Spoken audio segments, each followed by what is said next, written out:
네, 안녕하세요. 오늘은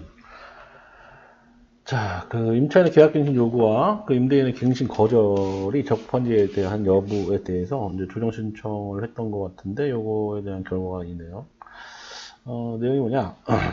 일단 신청인이 임차인입니다. 신청인이 임차인, 조정 신청의 신청인이 임차인. 계약갱신 청구를 했는데 임대인이 거절했어요. 거절한 사유가 있으면 거절할 수 있죠. 자, 대충 사실관계를 좀 보면 계약갱신 요구를 했는데 피신청인 임대인이 실제 거주를 사유로 갱신을 거절하고 이에 다툼이 발생하기 시작했다. 뭐 이런 얘기예요. 이런 얘기는 뭐냐? 임차인 얘기는 그 임차인의 의견은 이거예요. 적법하게 계약갱신 요구를 했다. 근데 그 임대인이 외국에 거주하고 있는 상황으로 봐서 실거주를 이유로 갱신 거절을 요구한 거는 허위 아니냐. 뭐 이렇게 이제 주장을 한 거예요. 근데 이제 이거에 대해서 임대인은 코로나19로 귀국이 어려웠으나 건강상의 이유로 사건의 주택에 거주해야 된다고 주장을 한 거죠. 거절할 수 있나요? 잠깐 거울 좀 잠깐 보고 갈게요. 임대차 보호법이 있는데 6조 3 정당한 사유 없이 거절하지 못한다 라고 되어 있지만 여기에 어떤 게 있냐면 요게 있어요. 8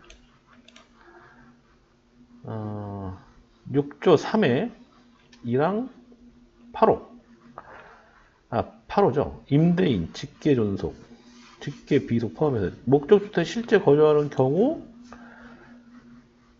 사유, 정당한 사유에 해당해서 거절할 수 있다라고 돼 있죠. 자, 이거에 따라서 이제 조정을 하겠죠. 뭐 당연히 항상 이 법에 따라서 조정을 하는 거니까요. 그래서 이제 결과가 어떻게 되냐 한번 볼게요. 임대차 종료해라 이런 얘기고, 임대차를 종료하되 임대인 정당한 사유 없이 이 주택을 제3자한테 임대하거나 실거주 사유가 허위인 것으로 밝혀진 경우를 대비해서 손해배상액을 예정했다. 오, 손해배상. 야, 그럴 수 있네요. 결론이 그 얘기네요. 그러니까 계약 종료를 확인해주고 그 다음에 실거주 사유로 임대인의 실거주 사유로 갱신 거절돼서 임대인이 실거주를 한다. 그런 걸로 계약 종료한다는 걸 상호 확인했다. 뭐 이런 얘기고. 자, 그 다음에 부동산 인도하고 나서 임차보증금 2억 원 지급해라. 이 얘기인 거죠. 임차인도 돈 받으면 즉시 동시에 신청인한테, 아니, 그러니까 그 임대인, 임차인한테 임차보증금 2억 지급해라. 뭐 이런 얘기고요. 같은 얘기네요. 그 다음에 이제 지급받은과 동시에 그 임대인한테 부동산 인도한다. 이런 얘기예요. 자, 그렇게 돼 있고, 이 부동산에 대해서 정당한 사유 없이 날짜를 기재했어요. 이게 뭐냐면, 요 기간이 2년입니다. 2년. 이게 주택임대차보호법에 여기 기간이 나와 있는데, 손해배상액은 거절 당시 당사자 간의 손해배상액 예정의 합의가 이루어지지 않는 한 다음 각 어느 하나 금액 중에서 가장 큰 걸로 한다. 갱신 거절 당시의 월차임의 3개월분에 해당하는 금액. 손해배상을 이렇게 하겠다 이런 얘기고. 자, 임대인이 제3자한테 임대해서 얻은 월차임과 갱신 거절 당시의 월차임 간의 차액의 이전분에 해당되는 금액. 또는 임차인이 손해를 입었다. 손해액. 이거는 임차인이 입증해야 됩니다. 자, 그래서 언제 날짜까지 이전에 제3자한테 임대해서 거주하거나 피신청인이, 그러니까 임대인이 실제 거주 사유가 허위임이 밝혀진 경우에 신청인한테 1,000만 원 지급한다. 오, 이건 금액을 아예 딱 픽스를 했네요. 1,000만 원을 지급한다. 이렇게 해놨네요. 자, 그 다음에 이건 뭐 당연한 얘기겠죠. 강제집행할 수 있게끔 상호 승낙한다. 뭐 26조 사항에 따라서 26조 사항이 어디냐? 조정의 성립에서 요거 뭐 조정서 작성하고 요거에 따라서 강제집행할 수 있다라는 걸 해놨습니다. 무서운 얘기네요.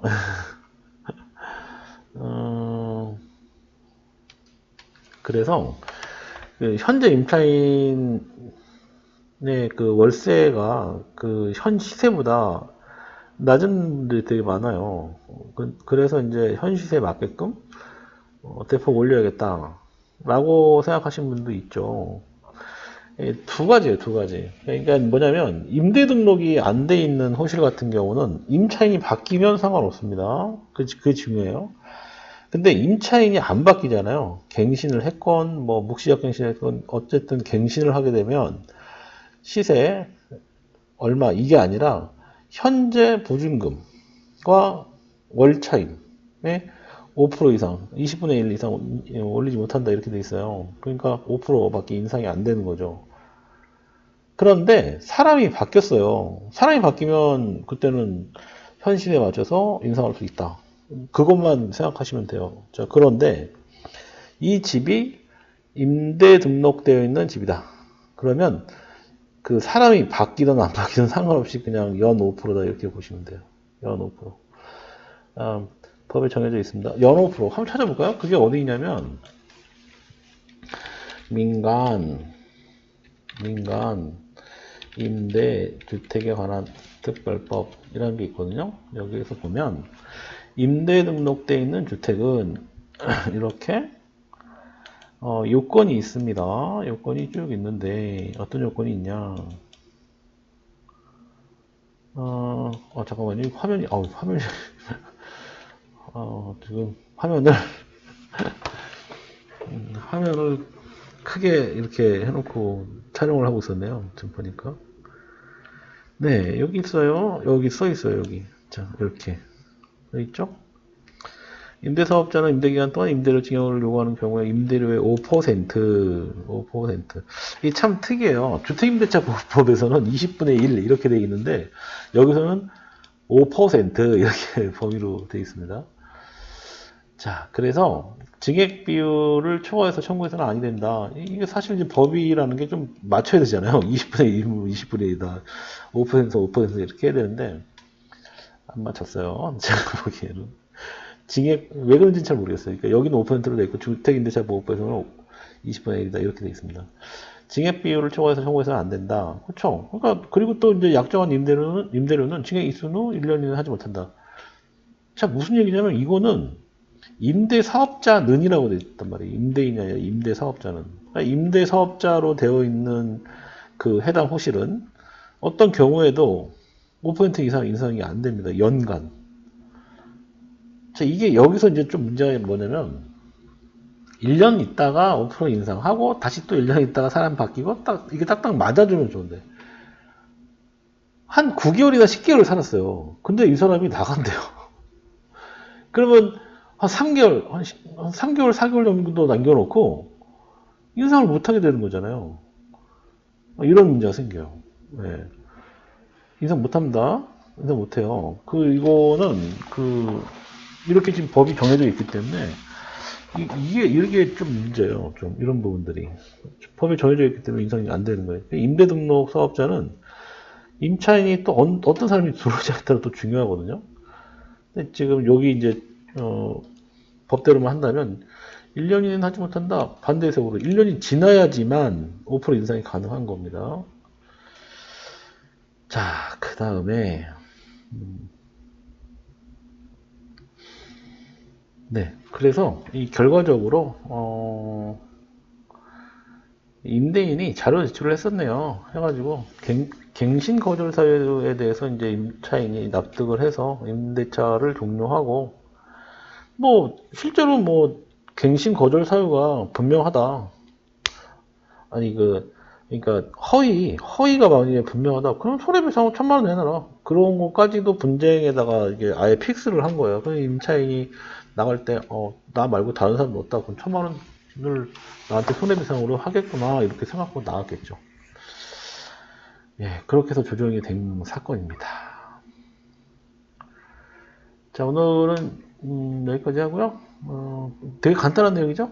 예, 되게 간단한 내용이에요. 근데 여기 이 해당하는 임대인은요, 실제로 그 2년 동안 해당하는 그 기간이 2년 정도 되는 것 같은데 2년 동안 임차를 못 냅니다. 본인 들어가서 실제로 살았다는 얘기예요. 자, 오늘 여기까지 하겠습니다. 고맙습니다.